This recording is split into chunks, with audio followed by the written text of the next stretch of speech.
शब्दों से हम करते हैं, दरअसल वही बातें हमें अशुद्ध करती है। यही लिखा है बाइबल में कि भला मनुष्य अपने मन के भले भंडार में से भली वस्तुएं निकालता है और बुरा मनुष्य अपने मन के बुरे भंडार में से बुरी वस्तुएं बाहर निकालता है। तो आता कहाँ से? अंदर से। जो अंदर है वही मुंह से बाहर निकलेगा, जो हृदय में वही मुंह से बाहर निकलेगा। तो आपके हृदय में यदि वचन होंगे तो वचन बाहर निकलेंगे, आपके हृदय में प्रार्थनाएं होंगी तो प्रार्थनाएं बाहर निकलेगी, आपके हृदय में मध्यस्थता होगी तो मध्यस्थताएं बाहर निकलेगी, आपके हृदय में समर्पण होगा तो समर्पण बाहर निकलेगा, आपके हृदय में स्तुति होगी तो स्तुति बाहर निकलेगी, आपके हृदय में आराधना होगी तो आराधना बाहर निकलेगी। जो अंदर है वो बाहर निकलेगा, क्योंकि आप उससे भरे हुए हैं। और आपको ये करना है, क्योंकि यही सिस्टम है जिसके द्वारा आप अपने परिवार में, अपने देश में, अपने मोहल्ले में, अपने समाज में, अपने राष्ट्र में, अपने देश के लिए कुछ कर सकते हैं प्रार्थनाओं के द्वारा, और परिस्थितियों को बदल सकते हैं, उसमें परिवर्तन ला सकते हैं। हम अपने आप को तैयार कर परमेश्वर के वचन में। आज जो कुछ भी हमारे जिंदगियों में हो रहा है, दुष्ट दानव लोगों के मध्य में भरमाए जा रहे हैं। सोचिए मेरे प्रिय, वो उनके बीच में काम कर रहे हैं, उनको भरमा रहे हैं, उनको उकसा रहे हैं। क्यों? एक व्यक्ति जो अपने ही समान दूसरे व्यक्ति का केवल इस बात से कि वो फला व्यक्ति है, फला व्यक्ति है, उसको मार रहा है, उसको सता रहा है।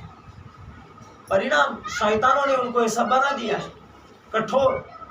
यदि आप और मैं प्रार्थना करेंगे तो उनकी कठोरताएं खत्म हो सकती है, शैतानों के काम समाप्त हो सकते हैं। आप बोल सकते हैं प्रभु ये शैतान का समय नहीं है, ये चर्च का समय है, ये परमेश्वर के चर्च का समय, ये परमेश्वर के पवित्र कलीसिया का समय है, ये यीशु की कलीसिया का समय है। मैं शैतानों के बल, शैतानों के गढ़ों को इस समय यीशु मसीह के नाम में अस्वीकार करता हूँ। आप बोल सकते हैं, अब अंधकार के बलों को अस्वीकार कर सकते हैं, शैतानों के कामों को अस्वीकार कर सकते हैं, अंधकार के कामों को अस्वीकार कर सकते हैं।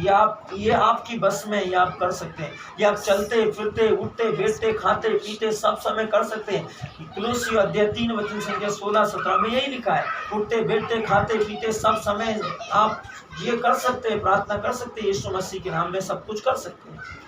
तो आपको इसका इस्तेमाल करना पड़ेगा। इसको आज ही से अपने जीवन में, अपने विश्वास के द्वारा करना शुरू करें, अपनी आत्मा में करना शुरू करें, अपने हृदय में करना शुरू करें, यीशु मसीह के नाम में। परमेश्वर सर्वशक्तिमान का वचन कहता है कि जब हम अपने आप को तैयार करते हैं, विश्वास में तैयार करते हैं, आत्मा में तैयार करते हैं, सत्यनिष्ठा में तैयार करते हैं, धार्मिकता में तैयार करते हैं अपने आप को, तो धार्मिकता के फल को हम पाएंगे। जब हम विश्वास का बीज बोते हैं तो विश्वास का बीज जब बोया जाएगा तो वो विश्वास का फल उत्पन्न करेगा। सोचिए कि आप एक सत्यनिष्ठ और पवित्र व्यक्ति हैं और आपके अंदर विश्वास का बीज बोया गया है, तो विश्वास का बीज आपके अंदर सत्यनिष्ठा और विश्वास लेकर आएगा। परमेश्वर की सत्यनिष्ठा, परमेश्वर का विश्वास और परमेश्वर की धार्मिकता लेकर आएगा। क्यों? यीशु ने कहा कि कुछ बीज अच्छी भूमि पर गिरे। अच्छी भूमि पर गिरे हुए वे लोग हैं जो भले और आज्ञाकारी मन से परमेश्वर के वचन को मानते हैं, उसको जो वो सुनते हैं उस पर अमल करते हैं, उसका पालन करते हैं, वे अच्छी भूमि है। बोने वाला परमेश्वर है, बीज वचन है। सोचिए मेरे प्रियो, आपको सिस्टम समझ में आ गया। बोने वाला परमेश्वर है, बीज वचन है, और आप जो है वो भूमि है, आपका हृदय भूमि है, और वचन आपकी भूमि पर आएगा, आपके हृदय में आएगा।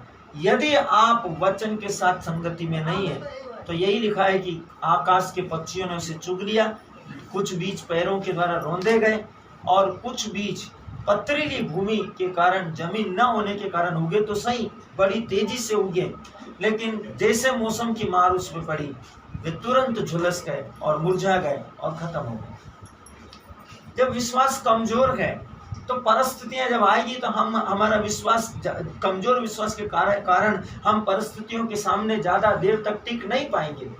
और यही कारण है कि यीशु ने बोला है कि मैं बुद्धिमान ने चट्टान के ऊपर अपना घर बनाया। जिसका विश्वास मजबूत होगा वो टिका रहेगा, वो परिस्थितियों का आखिरी तक डट के सामना करेगा। लेकिन जिसका विश्वास कमजोर है, जो वचन को नहीं जानता, जो विश्वास से अनभिज्ञ है, उसके साथ में क्या होगा? तो हमें अपने आप को तैयार करना है।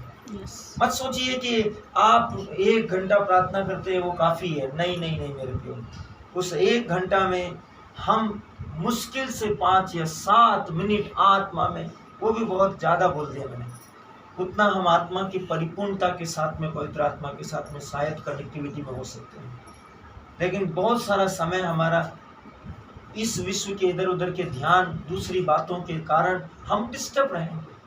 हमारे अपने खुद के विचारों के कारण, खुद के विकल्पों के कारण हम डिस्टर्ब रहेंगे। और आप सोचिए कि यही कारण से परमेश्वर ने 10 हुक्म में से पहले हुक्म में लिखा है कि हे इज़राइल सुन, अपने प्रभु ईश्वर को अपने सारे दिल, सारे मन, सारी आत्मा, सारी बुद्धि, सारी शक्ति से और सारे प्रेम से प्यार करना है और उसकी आराधना करना है। आपकी बुद्धि एक ही जगह पर, आपकी ताकत एक ही जगह पर, आपका जोश एक ही जगह पर, आपका जुनून एक ही जगह पर हो, तब जाकर आप सक्सेस हो जाएंगे।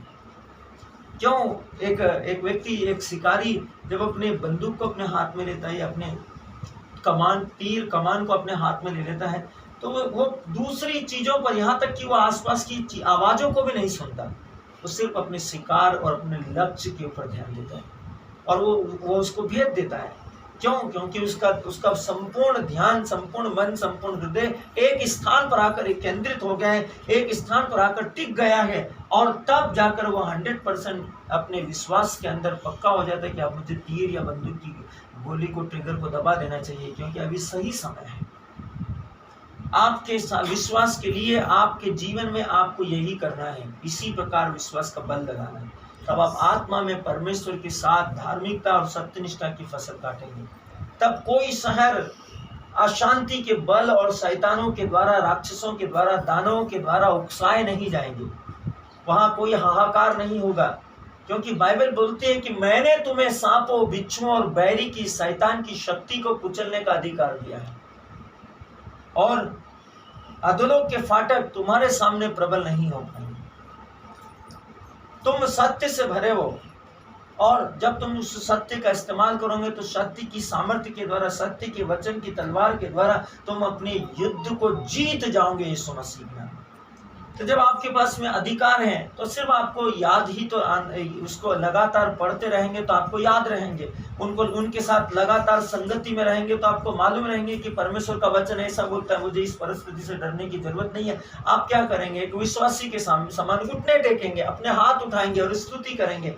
सोचिए मेरे प्रियो, कल की हमारी रपसोडी में था कि कैसे पौलुस ने या पेत्रुस ने, जो कि बंदी गृह में थे, परमेश्वर का वचन बताता है, जो कि बंदी गृह में थे, और जब उन्होंने आधी रात को प्रार्थना की, और प्रार्थना करने के बाद में उनकी प्रार्थना की आवाज को जेल के सब लोग सुन रहे थे।